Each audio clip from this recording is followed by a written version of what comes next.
No princípio criou Deus os céus e a terra era sem forma e vazia, e havia trevas sobre a face do abismo, e o Espírito de Deus se movia sobre a face das águas. E disse Deus: haja luz, e houve luz. E viu Deus que era boa a luz. E fez Deus separação entre a luz e as trevas. E Deus chamou a luz de dia, e as trevas chamou noite. E foi a tarde e a manhã, o dia primeiro. E disse Deus: haja uma expansão no meio das águas, e haja separação entre as águas e águas. E fez Deus a expansão, e fez separação entre as águas que estavam debaixo da expansão, e as águas que estavam sobre a expansão. Ajunte-se as águas debaixo dos céus num lugar, e apareça a porção seca. E assim foi. E chamou Deus a porção seca terra, e ao ajuntamento das águas chamou mares. E viu Deus que era bom.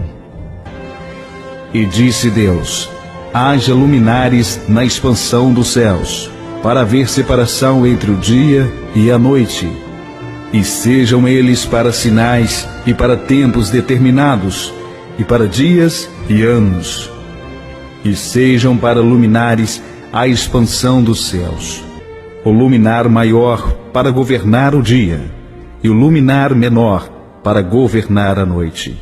E fez as estrelas, e Deus os pôs na expansão dos céus para iluminar a terra, e para governar o dia e a noite, e para fazer separação entre a luz e as trevas. E viu Deus que era bom. The Bible describes a three-story universe. Heaven is a solid sphere, a hemisphere that arches over the earth, the rakia in Hebrew, the firmamentum in Latin, the firmament in the King James Bible. There was water above there, that's why the sky is blue, and somewhere above that is the abode of heaven, of God and the angels. We are down here on this flat earth. The Bible is definitely a flat earth book. And below us in the subcellar is Sheol, or hell. Now, with the development of telescopes and the discovery that the earth goes around the sun and that the earth is a sphere, some very important biblical ideas were shattered. Heaven, for example, which was a physical thing up there, heaven has gotten lost. Nobody knows where it is. It has moved outside the realm of space and time. It is in some other dimension, I suppose. And like heaven, hell too has been displaced. It's no longer down in the basement. It's not at the Mohoravitic discontinuity. It's not in the mantle. Nobody knows where the hell is.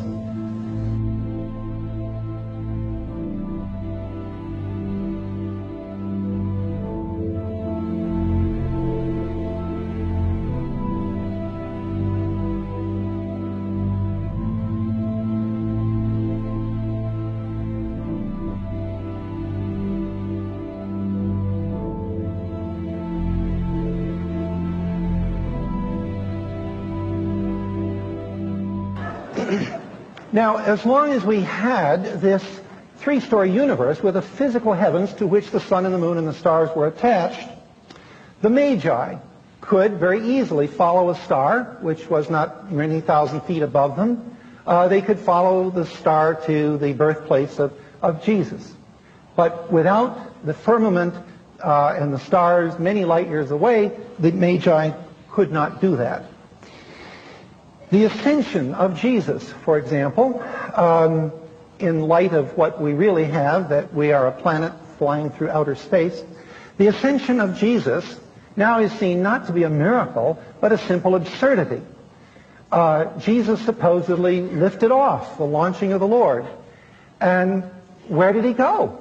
He was thought to be going up to heaven, which was just up there. But in reality, we know he would have been going into outer space.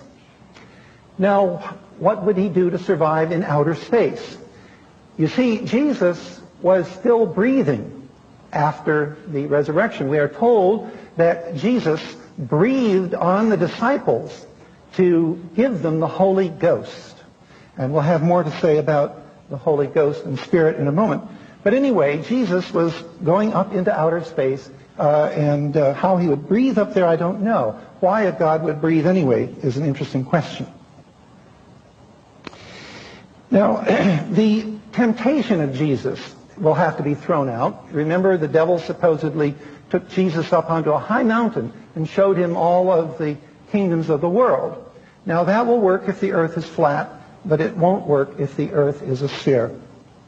And then we have the problem of the end of the world. In Matthew 24, verses 29 to 31, we read, "The stars will fall from the sky. The celestial powers will be shaken. Then will appear in heaven the sign that heralds the Son of Man. All the peoples of the world will make lamentation, and they will see the Son of Man."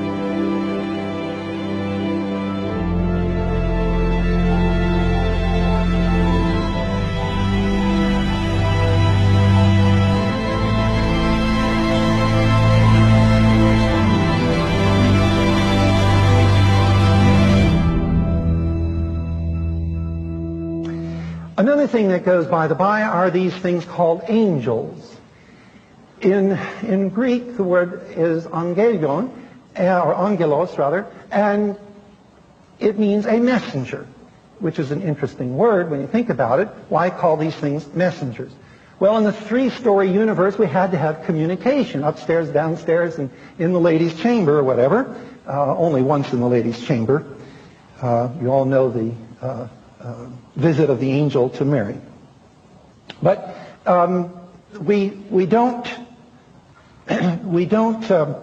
have any need for angels now that we know they can't climb down Jacob's ladder to get from heaven to earth. It's again in some other dimension.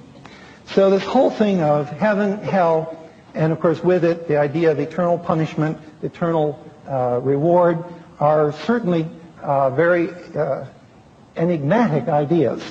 They don't seem to make much sense anymore. Whereas they did make a lot of sense in the world view with which the Bible was composed. It was a pre-scientific